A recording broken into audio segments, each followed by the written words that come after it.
मिठाइयों के बगैर त्योहार के बारे में सोचा भी नहीं जा सकता।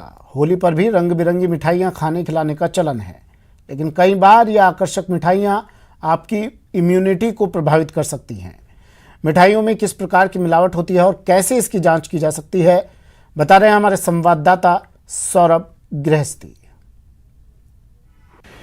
त्योहारी सीजन में खाद्य पदार्थों में मिलावट एक बड़ी समस्या बनकर उभर रही है। खासतौर पर मिठाइयों में किस प्रकार की मिलावट होती है और कैसे आम लोग इसे जांच सकते हैं।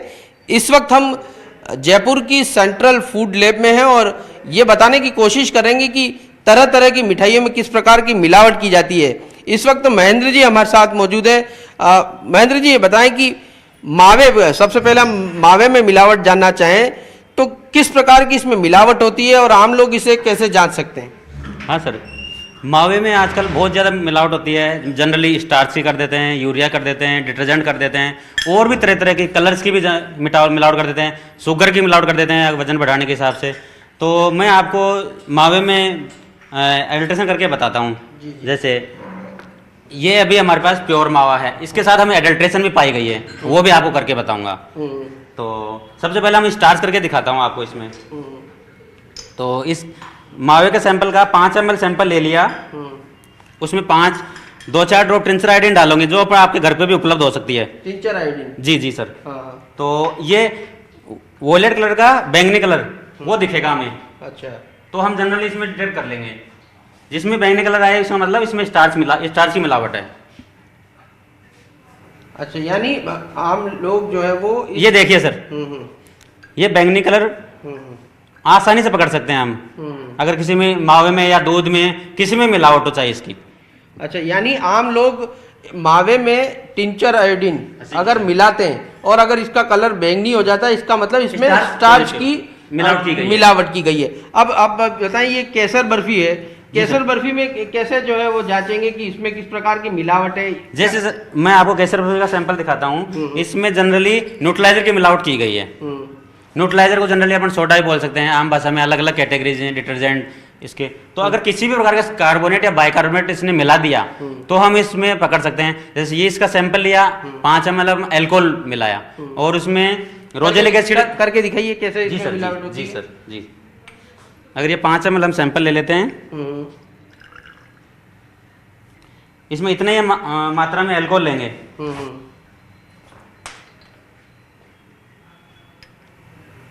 अच्छा, इसमें अल्कोहल डाली आपने? हाँ जी सर। तो और इसमें 1-2 ड्रॉप रोजेलिक एसिड की डालेंगे। अच्छा। तो ये डार्क पिंक कलर हो जाएगा, ये देख पा रहे हैं सर आप। अगर इसमें मिलावट नहीं होती तो इसमें ये रोज पिंक कलर का कलर नहीं आता। अच्छा, प्लेन कलर ही होता है? प्लेन कलर रहता है इसमें। तो इसमें क्या मिलावट है इसमें? अगर इसमें से डिटर्जेंट मिलावट है, कार्बोनेट बाइकार्बोनेट। डिटर्जेंट मिलावट है ये केसर बर्फी में? जी सर, जी। तो ये आप देख सकते हैं किस प्रकार से, अगर आप कहते हैं कि केसर बर्फी जो बाजार से ली जाती है और केसर बर्फी में डिटर्जेंट तक की जो है वो मिलावट यहाँ पर टेस्ट में सामने आई है, तो ये एक बड़ा चौंकाने वाली बात है। ये कौन सी मिठाई है और इसको किस प्रकार से जांचेंगे आप? सर ये मिल्क केक है।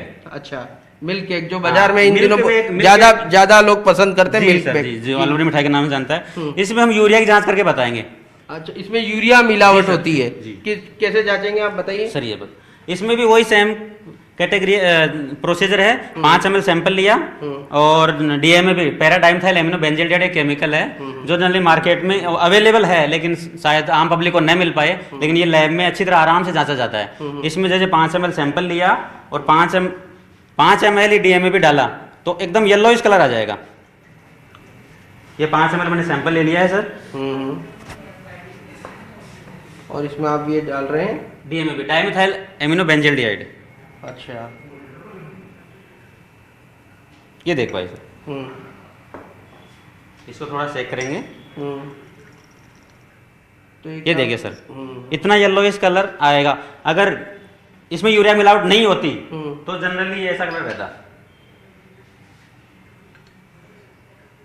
अगर नहीं होती तो सर ये होती है। हाँ। और इसमें यूरिया मिला हुआ है इसलिए ये कलर हो गया है। जी सर। यानी मिल्क केक जो लोग बहुत पसंद करते हैं, त्योहार के सीजन में ज्यादा लोग इस घरों पे मंगाते हैं, तो उस मिल्क केक में जो है वो यूरिया की मिलावट। यूरिया की मिलावट, ये बहुत खतरनाक बात जो है वो इस लैब में टेस्टिंग के दौरान सामने आ रही है कि उसमें यूरिया की मिलावट है।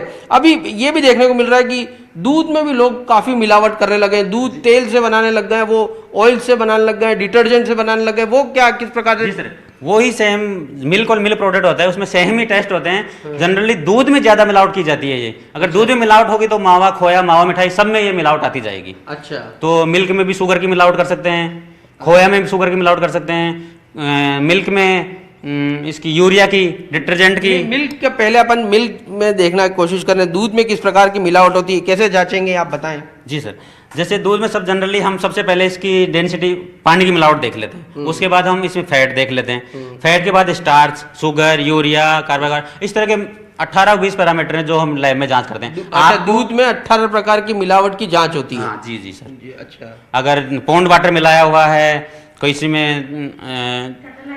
कैटलिस्ट मिलाया हुआ होता है, तो इनकी इस तरह के 18-20 पैरामीटर हैं सर लैब में जो जांचे जाते हैं। तो आपको मैं इसमें जनरली स्टार्च करके दिखा देता हूँ।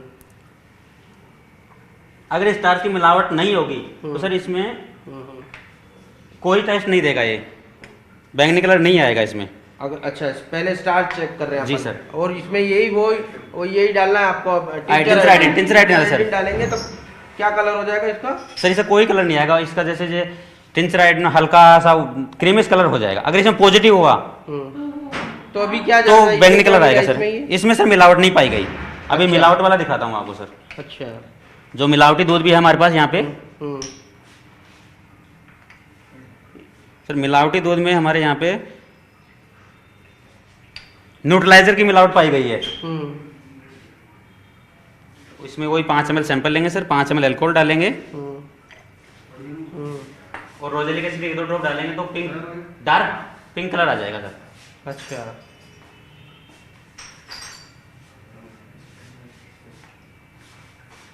जरा सा चेक करेंगे, ये देखिए सर, अगर इसमें ये इस तरह का पिंक कलर आएगा तो इसमें डिटर्जेंट की मिलावट है, अच्छा, सोडा की मिलावट है।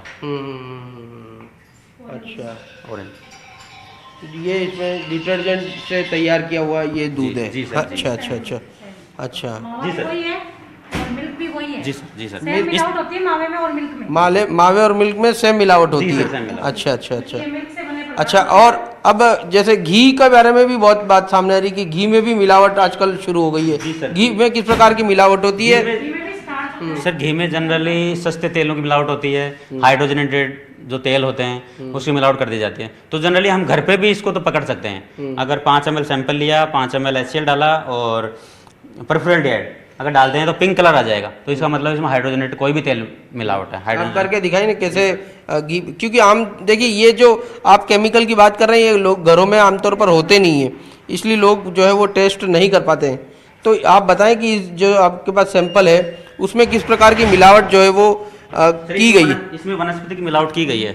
अच्छा, एक तो घी इसकी है जांचें जो तो जयपुर कैसे? प्रयोगशाला में आया है, उसमें वनस्पति तेल की मिलावट की गई है सर। इसमें 5 ml सैंपल लिया सर। हाँ। 5 ml सैंपल लेंगे। Sir 5 ml HCl। हाँ हाँ हाँ, तो उससे ये पता पड़ेगा कि उसमें किस प्रकार की मिलावट जो है वो की गई। तो ये आप देख 5 सकते ml सर सैंपल ले लिया, 5 ml HCl डाल दिया, हाइड्रोक्लोरिक एसिड। हैं। अच्छा, ये आप क्या डाल रहे हैं? Sir HCl, hydrochloric acid. अच्छा, तो इससे क्या पता पड़ेगा? सर इसमें पिंक कलर आ जाएगा अगर इसमें वनस्पति की मिलावट है तो। अच्छा, तो ये वनस्पति की मिलावट पाई गई है सर जनरली इसमें। अभी आपको दो दिखाता हूँ। दो आप केमिकल डाल रहे हैं इसमें? जी सर, ये परफ्यूरिल्डिहाइड है सर। अच्छा, तो इससे क्या पता पड़ेगा? सर इसमें वनस्पति की मिलावट है सर। अच्छा, अगर घी में वनस्पति की मिलावट की गई है, जरा चेक करेंगे अपन 2 मिनट तक। अगर एसिड लेयर में पिंक कलर आता है तो इसका मतलब इसमें किसी भी हाइड्रोजनेटेड तेल की मिलावट है। तो इसमें कलर आ गया? जी सर, पिंक कलर आएगा सर। 2 मिनट तक चेक करना है, इसका प्रोसीजर अच्छा, है। 2 मिनट का प्रोसीजर है और जी। इसमें जो है वो जानने की कोशिश कर रहे हैं कि इसमें घी में किस प्रकार का मिलावट है। तो खाद्य पदार्थ जनरली मैंने आपको पहले करके दिखाया था। ये इस तरह इस प्रकार का हो जाएगा, इस तरह कलर हो इस जाएगा, तरह का जो कलर। इसमें भी डेवलप होने लग गया है सर। हाँ हाँ, तो ये मिलावट है। ये जो साफ तौर पर घी में किस प्रकार की मिलावट होती है, ये सर, जो आप देख पा रहे हैं दोनों टेस्टों में बिल्कुल बिल्कुल बिल्कुल। तो ये इस प्रकार की जो है वो मिलावट मिलावट हो जाती है। तो ये बताता है किस प्रकार से जो है वो मिलावट आपने देखी कि मावे में किस प्रकार से मिलावट है। केसर बर्फी जो आमतौर पर लोग बड़े चाव के साथ खाते हैं, लेकिन उनको जानने की बहुत हैरानी होगी कि उसमें डिटर्जेंट जो है वो मिला होता है। यानी जो केसर बर्फी है उसमें डिटर्जेंट, और जो मिल्क केक है उसमें यूरिया की मिलावट है, दूध में डिटर्जेंट की मिलावट है। तो बहुत ज़्यादा खाद्य पदार्थों में मिलावट जो है वो सामने आ रही है। और भी महेंद्र जी ये भी बताएं, दूसरे जो खाद्य पदार्थ है उसमें किस प्रकार से लोग जो है वो जांच सकते हैं कि उसमें मिलावट है या नहीं है, आम बहुत सरल तरीके से। सर जैसे मिर्च मसाले होते हैं सर, मिर्च मसाले में जनरली कलर की मिलावट की जाती है और फॉरेन स्टार्च की मिलावट की जाती है। तो कलर की मिलावट तो हम बहुत आसानी से देख सकते हैं, लेकिन स्टार्च की मिलावट केमिकली टेस्ट होती है, क्योंकि स्टार्च कई मिर्च मसालों में ओरिजिनेटेड नेचुरली भी होता है। तो हम कलर की जांच करके आपको बताएंगे इसमें। जैसे हमारे पास चिल्ली आया है सर, सैंपल चिल्ली का सैंपल में ये प्योर चिल्ली है सर, ये एडल्ट्रेटेड चिल्ली है। एडल्ट्रेटेड चिल्ली में हमें कलर पाया गया है सुडान डाई, जो हेल्थ के लिए कार्सोजेनिक है सर। अच्छा, आपको इसमें मैं करके बताता हूँ सर। जी बताइए। जी सर, ये मिर्च में किस प्रकार की मिलावट है ये भी यहाँ पर जानने की कोशिश करते हैं कि अगर ये सर सैंपल ले लिया, हाँ सैंपल लेंगे तो उसमें कैसे जांचेंगे कि क्या किस प्रकार की मिलावट जो है वो है। तो ये जो यहाँ पर सेंट्रल लैब है ये जयपुर की, और यहाँ पर तमाम राजस्थान से अलग अलग जगहों से सैंपल आते हैं और ये यहाँ पर जांचा जाता है कि किस प्रकार की मिलावट जो है वो की जाती है। तो यहाँ पर ये मिर्च में भी मिलावट जांचने की कोशिश जो है वो की जा रही है। तो ये बात साफ होगी कि मिर्च में भी यहाँ पर मिलावट होती है। तो तमाम खाद्य पदार्थों में कम लागत में ज़्यादा मुनाफा कमाने की कोशिश में कई लोग जो है वो मिलावट करते हैं। तो ये यहाँ पर जो है वो तमाम तरह की ये हमने सैंपल के जरिए जानने की कोशिश करी कि मिलावट जो है वो किस प्रकार की होती है। ऐसे वक्त में जब कोरोना चल रहा है, आम लोगों को इम्यूनिटी की ज़्यादा ज़रूरत है। इम्यूनिटी कमज़ोर होने के साथ ही कोरोना का खतरा बढ़ सकता है। इस लिहाज से त्योहारी सीजन में जो है वो मिलावटी चीज़ें ना खाकर जो है वो अपने स्वास्थ्य का ख्याल जो है वो रखा जा सकता है। तो ये प्योर चिल्ली है और ये एडल्ट्रेटेड चिल्ली है, जिसमें पिंक कलर पाया जाएगा। पिंक हो जाएगा कलर एसिड लेयर में। जी सर। तो इसमें क्या मिलावट हुई है सर? इसमें सुडान डाई है जो कार्सोजेनिक कलर है, अनपरमिटेड है अपने फूड सेफ्टी एक्ट के अनुसार, उसकी मिलावट की गई है। उसकी मिलावट। तो ऐसा कोई भी खाद्य पदार्थ नहीं है जिसमें मिलावट जो है वो नहीं की जाती। तो ऐसे में बहुत ध्यान रखने की जरूरत है कि जो भी खाद्य पदार्थ लें, वैसे तो हम लोग इसकी जांच नहीं कर सकते, लेकिन फिर भी कोशिश करनी चाहिए कि बिल्कुल पुख्ता हो, तभी जाकर इस प्रकार के जो खाद्य पदार्थ हैं वो लेने चाहिए, ताकि किसी प्रकार से, क्योंकि इसका ये साइड बहुत जो धीरे इनका ये पॉइजन धीरे रूप से असर स्लो पॉइजन है सर। ये कार्सोजेनिक धीरे धीरे कैंसर पैदा करते हैं सर। ये कलर्स इस तरह कलर्स होते हैं जो अनपरमिटेड होते हैं। एक्ट में बहुत सारे 5-6 कलर्स जो डिटेल में दिए गए हैं, Sudan first, second, third, fourth, butter yellow, ये सभी कलर्स कार्सोजेनिक हैं। लीवर सिरोसिस पैदा करते हैं, धीरे धीरे किडनी डैमेज हो जाती है। तो सर इस तरह के आप कलर वाली चिल्लीज को वैसे जनरली पहचान सकते हैं। उसमें कलर डला हुआ होगा तो उसमें डार्क कलर होगा। यानी मिलावट की चीज़ों से स्वास्थ्य पर धीरे धीरे, ये स्लो पॉइजन है और धीरे धीरे इसका असर होता है, जो लंबे समय बाद जब पता पड़ता है कि शरीर का एक हिस्सा जो है वो डैमेज हो चुका है। इसलिए मिलावटी जो खाद्य पदार्थ हैं उनको खाने में बहुत सावधानी जो है वो रखनी चाहिए। कैमरा पर्सन दिलीप चेची के साथ सौरभ गृहस्थी, न्यूज़ 18 राजस्थान, जयपुर। भरतपुर के कामा में गोकुल चंद्रमा जी और मदन मोहन जी मंदिर में कुंज गुलाल होली का आयोजन हुआ। इसमें स्थानीय विधायक जाहिदा खान भी पहुंची। उन्होंने पर्यटन कलाकारों की प्रस्तुति का भरपूर आनंद लिया।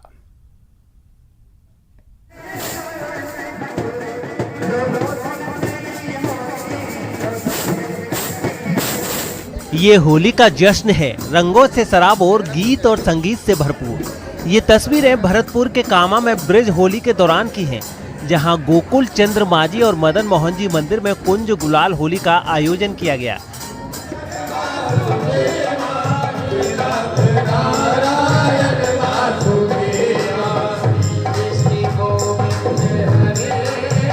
इस आयोजन के दौरान एक शोभा यात्रा भी निकाली गई, जिसमें लठमार होली से लेकर गीत संगीत का भी आयोजन किया गया था।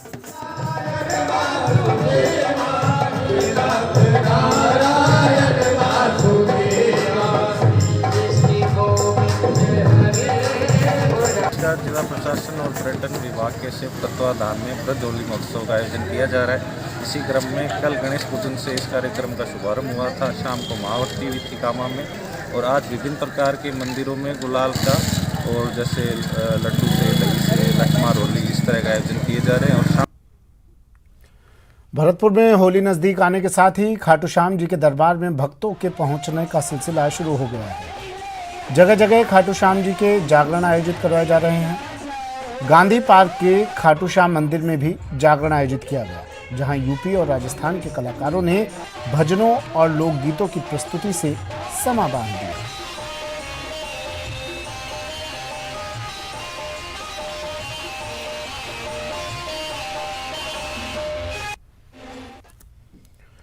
कोटा में पशुपालकों के लिए तैयार की जा रही देवनारायण आवासीय योजना का कार्य जोर शोर से जारी है। यहां पशुपालकों के लिए सिर्फ आवास ही नहीं, बल्कि पशुओं के लिए बाड़े, व्यवसाय के लिए मंडी, पशुपालकों के बच्चों के लिए स्कूल, हॉस्पिटल सहित तमाम सुविधाओं को विकसित किया जा रहा है। यूडीएच मंत्री शांति धारीवाल ने निर्माणाधीन देवनारायण योजना का निरीक्षण किया। मंत्री धारीवाल ने समय पर गुणवत्ता के साथ योजनाओं को पूरा करने के निर्देश दिए। जायजा लिया न्यूज़ 18 संवाददाता शाकिर अली ने। कोटा की वो योजना जो पशुपालकों को शहर से दूर कर देगी, इसके साथ साथ पशुपालकों के जीवन स्तर में बड़ा सुधार होगा। देवनारायण योजना का निरीक्षण करने के लिए यूडीएच मंत्री शांति धारीवाल जो है वो लगातार इस जो योजना है इसका जब भी कोटा आते हैं तो दौरा करते हैं। तस्वीरें आप देख सकते हैं कि काफिला उनका जो है यहाँ पर पहुँच चुका है और जो योजना है वो अपना आप में इस तरह की योजना है कि पशुपालकों को तमाम सुविधाएँ यहाँ पर उपलब्ध करवाई जाएगी, क्योंकि पशुपालकों को शहर से दूर करने मवेशियों को शहर से दूर करने के साथ साथ ये योजना पशुपालकों के जीवन स्तर में भी बड़ा सुधार लाने वाली योजना। इस तरह के जो मकान है वो यहाँ पर बनाए जा रहे हैं, उनके लिए पशुपालक रहेंगे, उसके साथ साथ पशुपालकों। प्रसिद्ध कैला देवी लक्खी मेले को कोरोना महामारी के कारण एक बार फिर निरस्त कर दिया गया है। ये मेला 8 अप्रैल से शुरू होना था। मेले में देश भर से हर साल 40 से 50 लाख श्रद्धालु आते हैं।